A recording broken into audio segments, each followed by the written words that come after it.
Kobe Bryant, also known as the Black Mamba, also known as a bad best friend.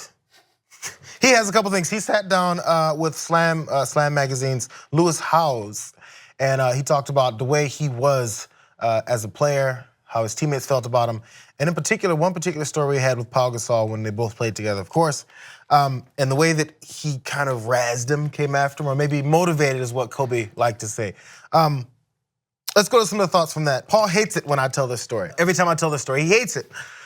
So here's the story. So now we come back to start training camp.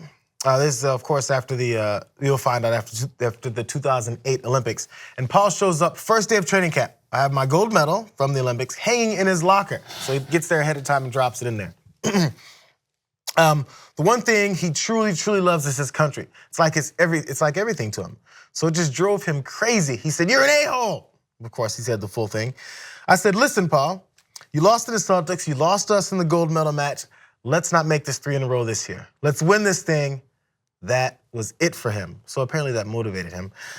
Continuing on, Paul was a phenomenon to begin with. For him, it was just stepping up a level of physicality that we needed him to get to, which he did, and we went on to win back-to-back championships. I think there was more with this, or was that the end of that? So Kobe is looking to motivate Pau Gasol, and then at the beginning of the season, in doing so, lays up his winning gold medal in Pau's locker.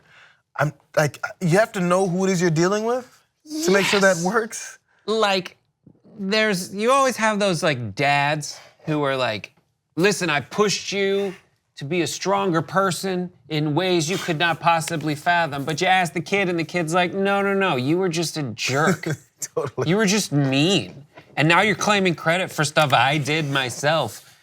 Like, look at the reasoning here. It's like I mean, maybe that is what motivates Pau Gasol, but there is a distinct possibility that Kobe just thought this was a perfect thing to do, and Pau was just a professional and decided, "I'm just gonna play better this year." The biggest comparison to Jordan to me has always been Kobe Bryant. I think they have similar personalities, and they have similar playing styles. So Jordan couldn't lose at anything. He hated losing at card games, like on a plane probably, you know? So they can't stand losing anything, and when they win, they can't help but to rub it in. They're bad winners and they're bad losers. But maybe that's what drives them to be as good as they were, right? So in doing so, you have to think about who, like, if I'm gonna brag about, I like to brag and talk trash, but I have to pick and choose my arguments. So in doing so, you have to make sure you don't drop that in someone's locker that goes, "Oh, really?" Yeah. And takes your medal and smashes it and rips it apart, Melts it right? down for parts. Who knows, right? Yeah, be like, "Oh, Kobe, I got your medal." You gotta make sure, because Paul may be such of an even-keeled guy that he knows he's not gonna destroy his stuff, and next thing there's a fight in the locker room, and then there's the turmoil, and then Lakers are not gonna get anywhere. All that stuff has to be well thought out. Right, he's kind of relying on the thing he's criticizing about Pau, which is, he's not gonna go too crazy when he finds out that I've been a total jerk to him. Yep, what if it was a bad day? What if he just got in a fight with his wife and he's got to the training facility and you got your medal in his face? So what do you think it is? Do you think Pau Gasol was motivated by this, or was he motivated by these kinds of things that Kobe would do, knowing him? No, Kobe's gonna take credit, as you said, the way someone else would if they're just being an a-hole, and then they're gonna take credit for the success. Maybe they would have won anyway without this gold medal in his face. The most frustrating thing is when someone, like I've had, maybe not personally, well, maybe I have, but throughout my career, like people who are like my bosses, who just, they know how to piss me off in a way that like incidentally does motivate me to be better and step my game up.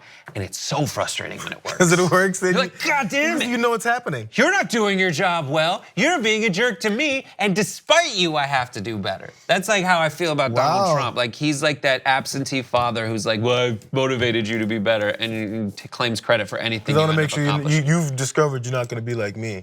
Yeah. So you're better than me. But just for every person like Kobe in a locker room, and everyone who, like Pau, who ostensibly is motivated by that, there's got to be like 3 dudes who are like, this is the worst experience professionally I've ever had. There's guys that played with Kobe that couldn't continue to be there. I think one of them was Jeremy Lin. But before we get to an illustration of how that probably didn't work out very well, well, Lamar Odom did fine with them, but just there's different kinds of personalities. We saw the struggles Lamar Odom had, but it doesn't always work. You don't see Kobe talking about stories of Jeremy Lin and Lamar Odom being motivated by him, you know? It doesn't always work, is the idea. But let's see this video of the way that Kobe was going at Jeremy Lin in practice. And ask yourself if you'd be motivated by this.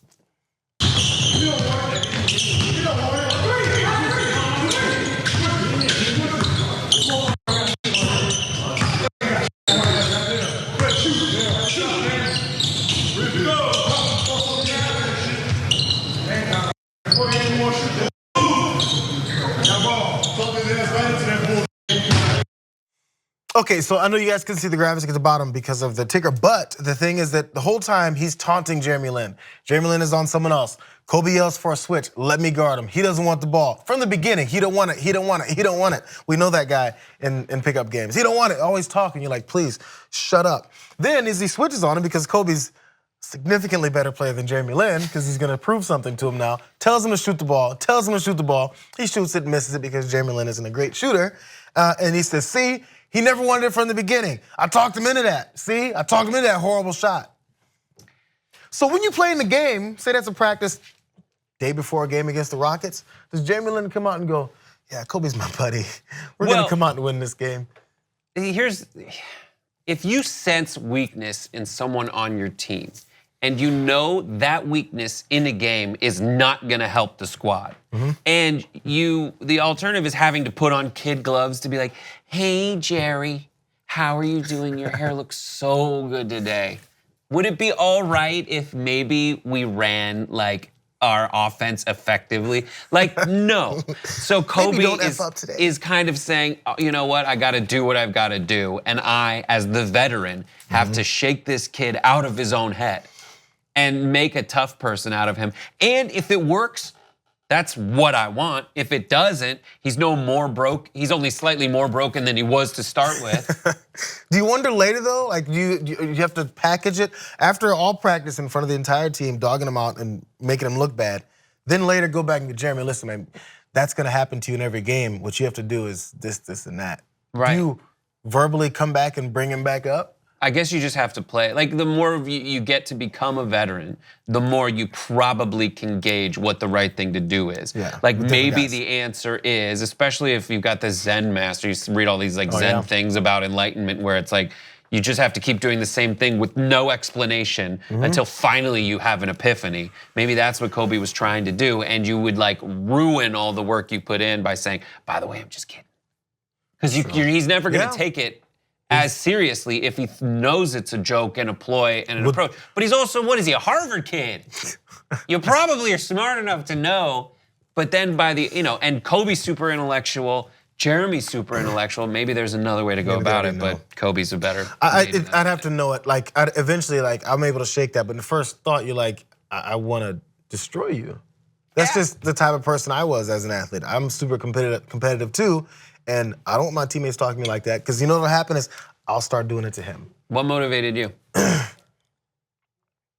don't know, it was kind of self-motivated. I think that's why maybe my best sport was more of an individual one, like track was, right?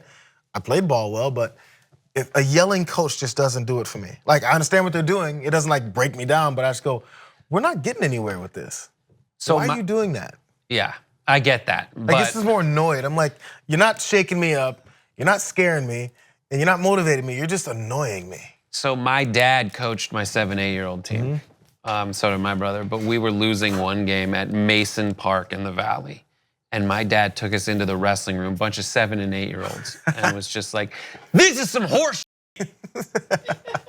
Snap out of it. You're playing like donkey shit. Stop it, you're embarrassing yourselves, you're embarrassing your families. So and then the door opens and it's someone's like 5 minutes and he just hears my dad going like, F you, Thomas! Get after it! F***ing Thomas! Billy, what are you laughing at, you piece of shit? And it's like, all right, 2 minutes. And we went out and we kicked the shit out of that team in the second half and we won that game in Mason Park and the championship. His coach was Tommy Prothro. Maybe he learned something. Offense wins games. Child abuse wins championships. Do you know what you could get for $4.99? Maybe 1 pack of Skittles. You know what's better? A lot of content. So download the TYT app, available on iOS and Android.